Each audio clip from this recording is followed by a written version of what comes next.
네, 오늘은 요한계시록 18장 말씀을 가지고 승리의 때가 오고 있다라는 제목으로 같이 나눠보도록 하겠습니다. 성경은 아주 분명하게 이 지금의 세상이 멸망할 것이다라고 이야기합니다. 그러니 이 세상을 사랑하지 말며 이 세상에 마음을 쏟지 말라라고 거듭 강조하고 있는 것이죠. 굳이 종말이란 큰 틀로 볼 필요도 없이 이 개인의 종말인 죽음만 생각해 보아도 결국 놓고 떠나야 하는 것이 또 마음을 쏟는 것이 얼마나 부질없는 것인지를 보여준다라고 생각되어집니다. 그래서 성경은 우리가 영원한 것을 추구해야 되며 하나님 나라에 나의 시간과 물질과 힘을 쏟으라고 말씀하고 있습니다. 그러나 여러분은 심판의 메시지를 들었을 때 어떤 마음이 드십니까? 그 심판의 날이 기대가 되십니까? 아니면 오히려 걱정이 앞섭니까? 아니면 매일 일상이 너무 바빠서 지금 이 이야기를 들어도 아무 생각이 들지 않습니까? 우리가 어떤 마음을 가져야 하는지 오늘 읽었던 20절 말씀 우리 함께 읽어보도록 하겠습니다. 시작. 하늘과 성도들아 사도들과 예언자들아 그 도성으로 인해 즐거워하라. 이는 하나님께서 너희를 위해 그녀를 심판하셨기 때문이다. 자, 원어를 보면 기뻐하라라고 하는 단어로 이 명령어로 시작을 합니다. 자, 그렇다면 무엇을 기뻐해야 할까요? 하나님께서 바벨론을 심판하셨기 때문에 기뻐하라라고 말씀하고 있는 것이죠. 심판으로 더 이상 이제는 악이 이 땅에 없을 것이라는 것입니다. 괴로움과 눈물의 시기도 이제는 없을 거라고 말하고 있습니다. 그래서 하나님의 공의가 실현돼서 더 이상 억울한 일들은 존재하지 않을 것이라고 말하고 있죠. 그렇기 때문에 기뻐하라고 명령하고 있는 것입니다. 그러나 제가 인상 깊게 본 것은 바로 누구 보고 기뻐하라고 하는지라는 부분입니다. 원문을 보면 하느라 기뻐하라 이렇게 말하고 있습니다. 그래서 기뻐하다가 단수기 때문에 그러면 그 단수의 대상도 단수가 되어야 되는데 여기서 보면 원문에는 하늘만 단수로 되어 있는 것이죠. 그 외에 우리가 보았던 예언자나 성도들이나 선지자들은 다 복수로 되어 있는 것을 볼 수 있습니다. 그러니까 원문을 잘 살펴보면 하늘이라는 것을 수식하는 게 성도들, 예언자, 그리고 또 선지자 이런 식으로 쭉 수식을 하는 것이고 하늘이 기뻐하라 이렇게 말하고 있다 볼 수 있습니다. 그러니까 끝까지 믿음을 지킨 자들을 통합해서 지칭하고 있는 것이죠. 하나님 나라를 진정 사모하는 사람들, 목숨까지 아끼지 않고 믿음을 지켰던 사람들, 이 사람들이 바로 이 날을 기뻐할 것이다라고 이야기하고 있는 것입니다. 근데 단지 기뻐하라고 권면하는 것이 아니라 기뻐하라고 명령하고 있다. 이것이 특별한 점이라고 생각이 듭니다. 자, 그러나 여러분에게 다시 묻고 싶습니다. 여러분이 지금 살고 있는 이 세상이, 여러분의 일상이 완전히 심판에 받아서 종말에 이르는 것을 여러분은 정말로 기대하고 계십니까? 아니면 조금 천천히 왔으면 좋겠다라고 하든지 아예 내가 살아있을 때는 안 왔으면 좋겠다라고 하든지 내 자녀 때는 종말이 임해도 좋지만 그래도 내가 숨 쉴 때는 그래도 좀 안 오는 게 또는 지금처럼 오기는 오는데 나는 피해서 가는 게 좋지 않을까라고 생각하고 계십니까? 저도 사실 어렸을 때도 생각해 보면 뭔가 이렇게 날이 흐려지거나 특히 붉은 노을이 질 때 항상 말씀이 생각이 나는 거예요. 붉은 빛이 있으며 세상이 멸망할 거다 이제 이런 말씀들이 생각나면서 이제 아무래도 목회자 자녀의 어떻게 보면 폐해겠죠. 그런 것들이 계속 생각난다는 게. 근데 어렸을 때 그래서 그럴 때마다 그런 기도가 나오더라고요. 주 예수여 오시옵소서라는 기도가 나오지 않고 제발 피하게 해달라는 기도가 나오는 거예요. 그냥 넘어갔으면 좋겠다. 나도 내 할 일이 많은데 이루고 싶은 게 많은데 지금 벌써 천국 가면 너무 아깝다. 이런 생각이 들 때가 있다라는 것이죠. 그때 제가 돌아보면서 드는 생각은 그만큼 내가 세상에 빠져 있구나라는 걸 생각하게 됩니다. 그만큼 하나님께서 만들어갈 미래, 하나님께서 만들어주실 그 악이 없고 더 이상의 힘듦이 없고 더 이상의 그 죄가 없는 더 이상의 고통이 없는 그 미래에 대해서 사실은 기대하고 있지 않기 때문에 심판에 대한 기대도 없는 것이고 종말도 사실은 힘들다고만 보여지는 것입니다. 그러나 우리가 참된 기대감이 우리 안에 있다면 정말로 우리가 이 세상이 아니라 하나님 나라의 소망을 두고 있다면 우리는 분명히 그것에 대한 기대감과 오히려 종말이 가까이 온다라는 그 말씀을 들었을 때 기뻐하게 되는 것이죠. 그러니까 나의 영적 상태를 보여주고 있다고 생각합니다. 여러분들이 기뻐하고 있다면 그렇다면 그만큼 소망이 하나님께 있다는 것이고, 이 말을 들었을 때 아무 반응이 없거나 감흥이 없거나 아니면 오히려 걱정이 된다면 그렇다면 이 세상에 아직까지 나의 기대감과 소망이 더 크다, 이렇게 볼 수 있는 것이죠. 그런 아니란 생각을 하는 우리를 깨워주는 말씀이 바로 그 다음 절인 21절이라고 생각되어집니다. 함께 21절 읽어보도록 하겠습니다. 그때 한 강한 천사가 큰 맷돌 같은 돌을 들어 바다에 던지며 말했습니다. 큰 도성 바빌론이 이렇게 큰 힘으로 던져질 것이니 결코 다시는 찾을 수 없게 될 것이다. 아멘. 힘이 아주 센 천사가 큰 맷돌 같은 돌을 들어 바다에 던졌다라고 말합니다. 그러자 당연히 맷돌은 바다 깊이 가라앉아서 다시는 찾을 수 없게 되었겠죠. 이와 같이 바벨론도, 이 세상도 사라져서 다시는 볼 수 없을 것이다라고 말하고 있습니다. 이 큰 힘으로 던져질 것이라고 표현된 이 말을 직역해 보면 맹렬한 기세로 반드시 던져진다라고도 번역할 수 있을 것 같아요. 그러니까 되게 폭력적이고 강압적으로 던져지는 어떠한 그런 모습을 쓸 때 사용되는 단어인데요. 근데 이 재밌는 부분이 이 던져지다라는 단어에서 수동 동사인데, 이 미래에 대한 수동 동사인데 주어가 없다라는 거죠. 누가 던졌다는 이야기가 없습니다. 그러니까 이제 천사가 던졌다지만 바벨론이 던져질 때 보면 누가 던졌는지에 대한 주어가 존재하지 않습니다. 근데 보통 주어를 뺄 때는 성경에서는 항상 하나님을 상징하는 거세요. 하나님이란 말을, 그 이름을 담기 쉽지 않기 때문에 그래서 하나님이란 단어를 빼버리고 그 다음에 주어 없이 말을 하는데, 주어 없이 미래 수동사를 쓸 때는 보통은 우리가 뭐냐면 반드시 이루어진다라고 할 때만 사용합니다. 그러니까 이것은 이루어질 수도 있고 없을 수 있고 미래에 이런 일을 예측한다는 의미가 아니라 반드시 일어날 것이다라고 말할 때만 사용을 하는 것이죠. 그거에도 부족하다면 강력한 부정 접속사라고 하는 우매라는 단어를 씁니다. 결코 다시는 찾을 수 없을 것이다.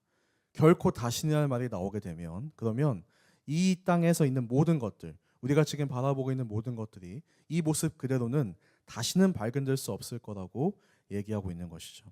나중에 우리가 말씀을 보면요, 원어에서는 이 우음에, 그러니까 다시는, 결코 다시는 이라는 말이 계속해서 등장합니다. 다시는 피리를 불 적 없을 것이고, 다시는 음악이 들리지 않을 것이고, 다시는 어떠한 경제 활동도 없을 것이고, 다시는 식사가 존재하지 않을 것이고, 계속 이런 식으로 다시는 없을 거다라는 것을 몇 번씩 강조하는 것을 보게 됩니다. 자, 근데 바벨론이 던져진 곳이 어디죠? 바다이죠. 이 바다는 심판을 상징합니다. 노아의 홍수도 그렇고 출애굽 때 홍해도 그렇고, 바다는 항상 완전한 심판이자 동시에 새로운 시작을 의미하는 것이죠. 우리 안에도 있는 세속적인 것들이 있습니다.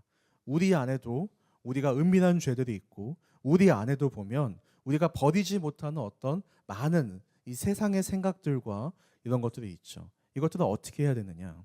바로 이 큰 돌을 바다에 던져서 더 이상 찾지 못하게 하듯이 우리 이것들을 던져버리고 벗어버리고 끊어버려서 다시는 우리의 인생 가운데 나타나지 않도록, 찾지 않도록 던져버려야 된다라고 하는 것을 오늘 말씀은 다시 보여주고 있는 것입니다. 어제 이제 이 같은 본문으로 이주영 목사님 설교하시는 걸 이제 예배 때 들었는데, 예배 때 참여하면서 물 세례를 이야기를 하시더라고요. 저도 되게 공감이 되는 게, 우리가 그 물에 들어갔다가 나오는 이 과정, 그러니까 세례라는 것이 지금 이제 우리가 여러 이유에서 이제 머리에다가 이제 상징적으로 안수를 하지만, 이제 옛날에는 세례가 이제 완전히 물 속에 들어갔다가 이제 나오지 않습니까? 뒤로 젖히거든요. 저는 이제 경험을 이제 오스트리아에서 해봐서 이제 도나우 강가에서 해봤는데, 근데 그 들어갔다가 나오는데 진짜 죽을 것 같은 경험을 하는 거죠. 정말 그리스도와 함께 죽고 그리스도와 함께 다시 산다라고 하는 의미를 이 세례가 가지고 있습니다. 근데 물 속에 완전히 들어갔을 때 뭐냐면 심판을 받았다는 거죠. 죄의 심판을 완전히 받았고, 그 다음에 그리스도의 능력으로 다시 살아나서 새로운 피조물로서 새로운 인생을 살아간다. 과거의 죄들을 내 물 속에 던져버리고 과거의 내 모습들을 완전히 수장시켜버리고 나는 새로운 인생을 살아가야 된다라고 하는 그 물세례의 의미가 있는 것처럼, 우리의 모습도 역시 과거에 있었던 모든 것들을 다 던져버리고 새로운 인생을 살아야 된다라고 말씀하고 있는 것입니다. 저희가 코로나 때 느꼈던 것이 마치 그 바벨론 심판 때 상황을 좀 미리 맛볼 수 있지 않나라고 저는 생각이 들어요. 그때 코로나 직전에 계획했던 것들이 다 취소가 되었고요. 내가 생각했던 미래, 꿈꾸던 직장이나 또 내가 생각했던 여러 여행 계획들이 다 취소가 되고 그것을 더 이상 만날 수도 없고 실현할 수 없는 상황이 되어 집에만 갇혀 있던 것이 생각이 납니다. 지금까지 우리가 중요했다고 생각하는 것들, 의미들이 많이 한꺼번에 상실되는 것을 좀 경험하는 순간이었어요. 거기다가 또 수많은 사람들이 실제로 너무 많이 목숨을 잃은 그런 안타까운 시기이기도 합니다. 여러분들은 당시를 떠올려 보면 어떤 생각이 드시나요? 저 같은 경우는 당시 떠올려 보면 가장 많이 생각나는 그림이 뭐냐면 제가 혼자 밤에 나가서 그 산책을 할 때가 저는 생각이 나요. 나갔는데 차 한 대도 없고 사람들도 아무도 없고 완전히 비어 있는 텅텅 빈 도시에서 혼자 그냥 그 마을을 걷던 것이 생각이 납니다. 그 적막함과 그 고요함, 마치 그 버려진 영화 세트장 같은 그 느낌 있잖아요. 이렇게 폐허가 된 그 곳을 지나가는 풍경이 저는 생각이 나는데요. 오늘 이 22절과 23절 상반절 말씀도 보면서 그런 생각이 좀 들었습니다. 함께 이어서 우리 말씀 읽어보도록 하겠습니다. 또 하프 켜는 사람들과 노래 부르는 사람들과 퉁소 부는 사람들과 나팔 부는 사람들의 소리가 내 안에서 다시는 들리지 않을 것이며 그 어떤 기술자도 내 안에서 다시는 보이지 않을 것이며 맷돌을 돌리는 소리도 내 안에서 다시는 들리지 않을 것이며 등불의 불빛도 내 안에서 비추지 않을 것이며 신랑과 신부의 음성도 다시는 내 안에서 들리지 않을 것이다. 이제 크게 네 가지 침묵이라고 우리가 이야기를 하는데요. 앞에는 첫 번째는 악기들의 향연과 축제가 다 끝나버렸다. 더 이상의 축제도 없고 더 이상의 세상의 모든 행사들도 없고 모든 것들이 다 멈춰버린 것을 보고요.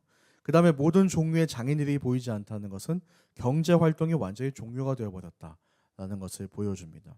맷돌 소리가 들리지 않는다는 건 맷돌을 갈았다는 것은 밥을 먹기 위해서 밀을 갈았을 때 맷돌을 사용했는데 그런 식사들이 다 존재한 먹는 거라는 그 개념 자체가 사라져버린 곳을 말하는 것이죠.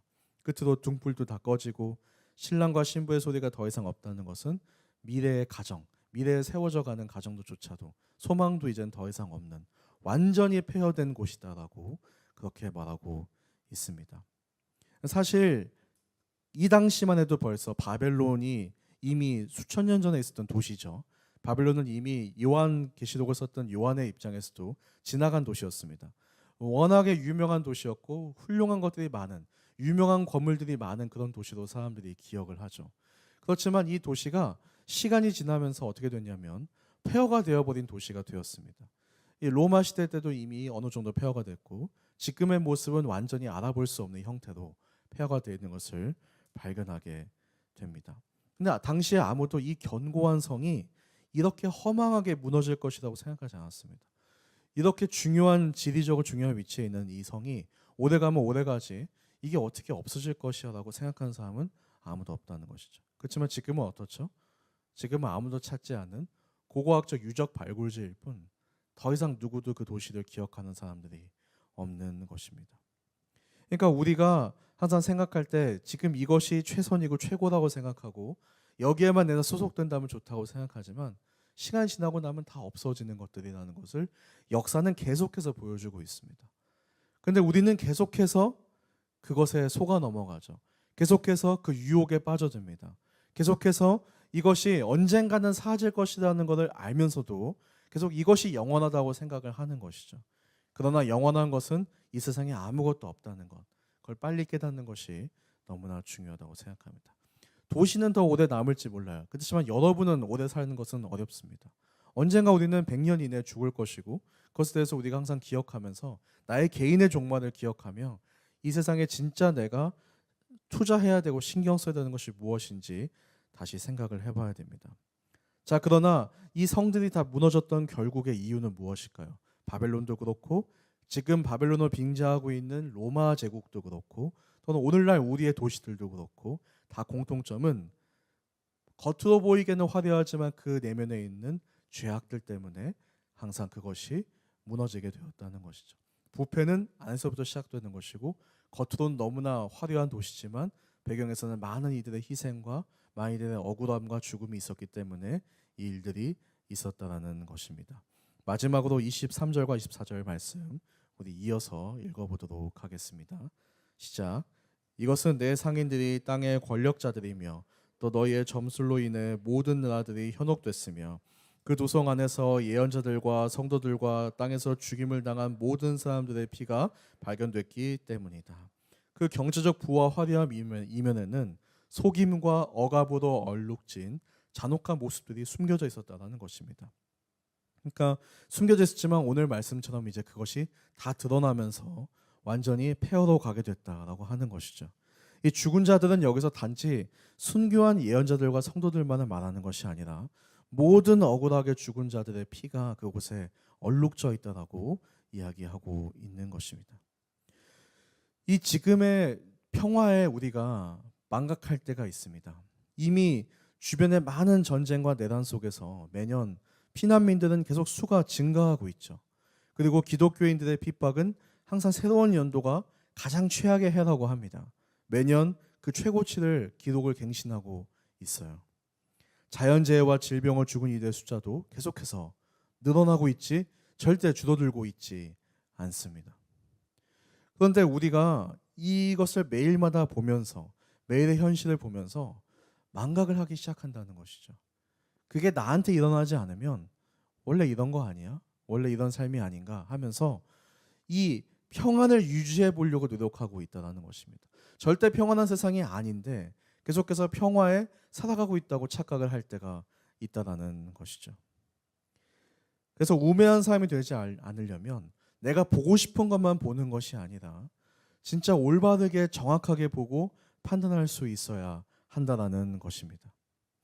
그러니까 우리가 정말로 이 악이 명확하게 보인다면 이 악이 끝나는 것에 대해서 우리는 기뻐할 것이다라고 성경은 말하고 있는 것이죠. 우리는 진짜 기대하게 될 거라는 것입니다. 정말 이 악의 실체를 정확하게 볼수록 하나님의 도우심과 하나님의 정의가 정말 이곳에 필요하구나는 것을 깨닫게 될 것이라고 말씀하고 있습니다. 저는 오늘 말씀을 준비하면서 이런 질문을 하나 해보게 됐습니다. 없어질 세상이 아니라 하늘의 소망을 두면서 살아야 된다고 말하는데 자, 과연 그렇다면 이 없어질 세상에 우리는 근데 계속 살아야 되잖아요. 그러니까 만약에 내가 내일 죽는다면 하늘의 소망을 두는 건 너무 좋은 이야기인 것 같아요. 잘 내 삶을 마무리하고 정리해서 그냥 하나님께 소망을 두자 이러면 되는데 문제는 내일도 나는 또는 오늘 지금 이 예배가 끝난 즉시 나갔을 때 또다시 난 세상에 살아가고 있다는 거예요. 그럼 세상에 살 때 하늘의 소망을 두고 산다는 것, 세상에 소망을 두지 않는다는 게 구체적으로 무슨 뜻이냐는 거죠. 어떻게 살아야지만 우리가 세상에 얽매이지 않고 세상에 우리의 소망을 두지 않으면서도 세상에서 하나님의 일을 할 수 있을까라는 질문을 좀 해보게 되었습니다. 확실한 거는 단절하고 살라는 것은 아니거든요. 세상으로부터 멀어져서 숲속에 살라고 하는 것도 아니고 그것이 아니라 이 세상에서 우리가 살긴 살아야 되는데 어떻게 살아야 하는가에 대한 질문을 해보게 됩니다. 어떤 애티튜드를 가지고 우리가 없어질 세상을 쫓아 살지 않으면서도 이 세상 가운데서 우리 그리스도인들이 어떤 마음과 어떤 애티튜드를 갖고 살아야 되는지 그래서 이 애티튜드라고 하는 7개 문자로 한번 여러분들이 어떤 삶을 살면 좋을지 어떤 가이드와 기준을 가지면 정말 성경적으로 살면서도 동시에 이 세상에서 이 세상을 변화시키며 살아갈 수 있을지 한번 정리를 해보았습니다. 이제 먼저 A를 같이 보면요. Abiding in Christ 갖고 주님 안에서 우리가 머물러야 한다라고 성경은 말하고 있습니다. 그러니까 우선 우리의 정체성은 하나님의 자녀라는 것을 먼저 기억하는 게 가장 중요한 것이죠. 우리의 정체성이 먼저 하나님 안에 있으려면요. 우리가 매일 말씀과 기도와 예배 공동체 안에서 최대한 거하도록 노력을 해야 됩니다. 이것은 그냥 단지 예배 더 많이 드리면 좋아 이런 느낌이 아니라 우리가 진짜 세상에 매혹되고 빠지지 않으려면 계속 우리의 정체성을 심기 위해서라도 이 성경적 영향력, 하나님의 영향력을 많이 받을 수 있도록 나를 계속 그 영향력에 노출시켜야 하는 거죠. 내가 계속 큐티하는 것도 그렇고 내가 예배의 자리를 주중에 사모하는 것도 그렇고 이 모든 것들이 내가 이 세상에 넘어가지 않기 위해서 계속해서 나를 다시 깨우고 내 영성을 깨우기 위해서 예배의 자리를 사모해야 된다라고 말할 수 있습니다. 그 다음으로 T는 보면요, 탤런트 스튜어드십입니다. 그러니까 자신이 가지고 있는 기술과 능력과 이 모든 것들을 자신을 위해서가 아니라 바로 이 세상을 위해서 섬기기 위해서 우리가 사용해야 되는 것이죠. 나를 위해 사용하면 세상의 유혹에 빠지게 됩니다.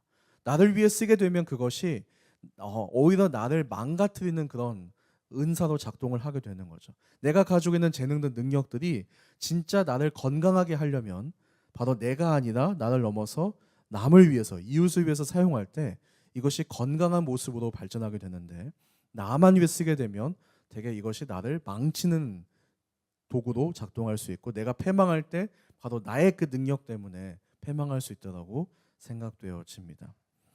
그 다음에 세 번째는 우리가 두 번째 T인데요. 이 truthful integrity라고 하는 것입니다. 그러니까 투명하면 신뢰를 얻는 삶을 살아야 된다고 이야기하는 것이죠. 모든 것에서 투명한 재정 관리가 필요하고요. 우리가 하고 있는 모든 것에서 진솔함이 필요합니다. 시험도 어떻게든 잘 보려고 생각해가지고 막 그것을 컨닝을 하거나 이런 삶이 아니라 진짜로 하나하나가 정말 정직하고 투명한지에 대해서 돌아보면서 내 인생에서 이 관계에서도 마찬가지로 거짓이 없고 정말 투명한 인생을 살아갈 때 우리가 죄에서부터 또 사단의 유혹에서부터 우리가 멀어질 수 있고 그것에서 속박해서 풀어날 수 있는 것이죠. 내가 계속 타협을 하기 시작하면 숨기기 시작하면 이 죄의 영향력 안에 들어가게 됩니다. 그럼 어쩔 수 없이 계속 나를 숨기는 삶을 살아가게 되고 그래서 나는 그 어두움 가운데서 잡혀 살아가게 되는 것이죠. 그렇지 않게 하려면 투명하게 살아야 된다는 것이 되게 중요하다고 생각되어집니다. 그 다음은 이제 I로 보면요, Influence for Shalom입니다. 그러니까 직장과 학경과 가정에 중요한 것은 평안을 위해서 우리가 샬롬을 위해서 우리가 노력해야 한다는 것이죠. 우리가 하고 있는 행동들이 예를 들어서 어떤 갈등 관계가 계속 이 세상에 있습니다. 갈등이 존재할 때 누구는 그 갈등을 보면서 어떻게 하면 그 갈등 가운데서 내가 이익을 취할까 생각하는 사람들이 있어요. 이 회사가 어려워졌을 때 지금이 치고 들어가야 되는 순간이다. 여기가 뭔가 문제가 생겼을 때 지금이 뭔가 내가 앞장서서 나서야 되는 순간이다 생각하면서 누군가의 그 불행과 갈등을 이용해가지고 나를 어떻게든 성장시켜 보려고 하는 마음들이 있습니다. 근데 그게 아니라 하나님의 사람들은 그 갈등을 이용하는 것이 아니라 그 갈등을 해결하고 해소함으로써 모두가 다 다시 회복의 자리로 갈 수 있도록 회복의 역할, 힐링의 역할을 하는데 집중을 해야 된다는 것이죠. 어떻게 하면 상생할 수 있을까? 어떻게 하면 함께해서 이것을 살아나가게 할 수 있을까? 이거에 대한 고민을 계속하는 것, 평안을 거기에 주도록 하는 것. 여기가 망하면 우리 회사가 잘 되겠지가 아니라 어떻게 하면 같이 함께 갈 수 있을까에 대한 고민을 계속하는 그런 진정한 건강한 파트너십을 요구하고 있다는 것입니다. 당연히 훨씬 어렵죠. 훨씬 힘들지만 우리가 정말로 이 세상에 빠지지 않으려면 하나님의 나라를 사모하려면 그래서 평안을 위해서 살아가야 된다고 생각되어집니다. 그 다음에 T를 보면요, 이 Transience Awareness라고 합니다. 뭐냐면 바벨론이 항상 없어질 것임을 항상 기억해야 돼요. 우리가 계속 세상의 소유가 이것이 영원하다고 생각하면 이것이 좋은 거라고 생각하면 소유욕이 생기기 시작합니다. 그래서 세상에 계속 욕심이 들기 시작해요. 조금 더 무언가를 내가 바라고 가져야 되겠다는 생각이 점점 많아집니다. 이 정도만 가져갖고는 충분하지 않아. 더 많이 가져야 된다는 생각이 들기 시작하죠. 더 높은 스펙을 쌓아야 되고 더 많은 재물을 가지고 있어야 되고 더 많은 인맥이 있어야 되고 더 많은 고객이 필요하고 계속 우리는 끝없이 그 욕심이 끝없이 가는 것을 보게 됩니다. 근데 이것들이 오래가지 않는다는 것, 복의 근원이 여기에 있지 아니하고 물질의 양에 있지 아니하고 갖고 있는 것의 양이 아니라 하나님의 그 능력에 있음을 기억하며 나아갈 때 우리는 완전히 다른 인생을 살아가는 것입니다. 이거에 대해서 우리가 억압받지 않는 거죠. 역으로 얘기하면 우리가 이 어워러니스가 없어지는 순간 어떻게 되냐면 계속 나를 계속 비교하게 돼요. 저 사람은 저렇게 갖고 있는데 나는 왜 없지? 저 사람 저 정도의 능력인데 왜 나는 없을까? 그래서 이렇게 생각하면서 오히려 내가 가지고 있는 능력조차 사실은 상실되어지는 그런 경험을 하게 되는 것이죠. 진짜 내 안에 있는 능력들을 최대한 활용하려면 바로 이것이 진짜 인생의 목적이 아님을, 도구임을 절대 기억하도록 계속 나아가야 하는 것입니다. 그 다음에 U를 보면요, Unconditional Generosity입니다. 내가 번 돈의 일부를 꾸준히 구제와 선교로 흘려보내야 되는 거예요. 다 쥐고 있는 순간 부패해지기 시작합니다. 계속해서 흘려보내면 계속 하나님이 채워주십니다. 계속 흘려보내면 계속해서 더 성장하는 것을 볼 수 있어요. 저희가 코로나 때 많은 교회들이 선교 헌금을 줄였습니다. 선교 헌금이 끊어졌어요. 그런데 문제는 선교사님들이 코로나 때 역시 더 힘든 상황 속에 있었는데 본국에서부터 선교 헌금들이 끊어지니까 더 어려운, 더 극심한 상황 속에 있었죠. 근데 저희 교회는 어떻게 했을까요? 우리 교회는 그때 코로나이기 때문에 선교 헌금을 대폭 늘렸습니다. 왜냐하면 선교사님들이 더 필요한 순간이니까 아무도 도와주지 않기 때문에 이럴 때일수록 더 우리가 도와야 된다 해가지고 더 우리가 그것을 올렸어요. 근데 그때 이재용 목사님 하신 말씀이 있어요. 지금 이 순간에 선교 헌금을 줄이는 사람들 절대 그들이 재정 상황이 나아지지 않을 것이다. 우리는 있어서 더 늘린 게 아니라 없지만 늘려야 하기 때문에 더 늘린 것이고 더 섬겨야 되는 순간이기 때문에 섬기는 것이다라고 말씀하셨어요. 그 다음 연도에 저희가 최대의 헌금이 들어왔습니다. 저희 역사상. 아직 코로나 중반이었는데. 그러니까 저희 보면서 되게 놀라움을 금치 못했어요. 아무도 다 생각하지 못했거든요. 다 예산이 끝났을 때, 결산이 나왔을 때 확 줄어들었을 것이라고 다 생각을 했는데 오히려 더 늘은 것을 보게 되었죠. 근데 그 이유는 무엇이었냐면 사람들이 다 온라인으로 예배를 드리면서 교회를 안 가게 되니까 그 TV에서 나오는 교회에다가 헌금하기 시작한 거예요. CGN을 계속 사람들이 보다 보니 거기에 나와 있는 헌금하기에다가 헌금을 하니까 저희들한테 헌금이 많이 들어오고 오히려 코로나가 끝나고 그분들이 다 다시 자신의 교회로 가면서 저희도 헌금이 다시 내려왔습니다. 원래의 수치로. 근데 딱 그때만 올라갔는데 그때 저희가 모든 걸 다 선교지에 부은 것이죠. 근데 느꼈던 거는 하나님께서 우리가 결정만 한다면, 결단만 한다면, 돕기로 생각한다면 더 채워주시는 분이라는 것을 진짜 말할 수 없는 그 규모와 크기로 경험을 했다. 그 선교사님들도 그래서 이 어려운 시기를 버틸 수 있었다고 생각을 합니다. 그럼에도 불구하고 거의 제가 기억하기로 7에서 8분 정도가 그때 돌아가셨습니다. 소천하시고 치료를 받지 못해서 그 지역에서 받지 못해서 결국 그 땅에서 많이 소천하셨는데 그 저희가 되게 안타까움이 있죠. 그러나 최소한 많은 분들이 또 동시에 저희가 비행기들 보내고 막 여러 가지 구급할 수 있는 응급할 수 있는 것들을 다 지원하면서 모시고 와가지고 수술도 하고 막 치료도 하고 그랬던 시기들이 기억이 납니다. 기억해야 될 것은 조건 없는 섬김과 사랑이 습관이 돼야 돼요. 이것도 습관입니다. 한 번에 되지 않아요. 습관을 가져야 되는 것입니다. 당연한 것이 돼야 되고 그것이 당연한 문화로 살아야 계속해서 우리가 섬길 수 있고 섬길 때마다 하나님을 채워주실 것입니다. 그 다음 D를 보겠습니다. 딜리전스랑 세베트입니다. 성실하게 하되 주기적으로 멈추고 창조 질서를 회복하는 문화가 필요한 것이죠. 계속해서 일만 하는 것이 전부가 아닙니다. 쉼도 안식도 반드시 필요합니다. 안식을 하는 이유는 일이 인생의 전부가 아님을 기억하기 위해서죠. 온전하게 하루 하나님께 드리는 이유는 세상이 하나님의 소유지 이 땅이 세상 것이 아님을 기억하기 위해서입니다. 그리고 쉼이 있어야 진정한 나의 자기 돌봄과 돌아봄이 있습니다. 자신을 돌아보지 않고 자신을 명확하게 보지 못하면서 계속해서 쉬지 않고 일할 때는 우리가 어디로 어떤 방향으로 가고 있는지 언젠가는 잃어버리게 되는 것이죠.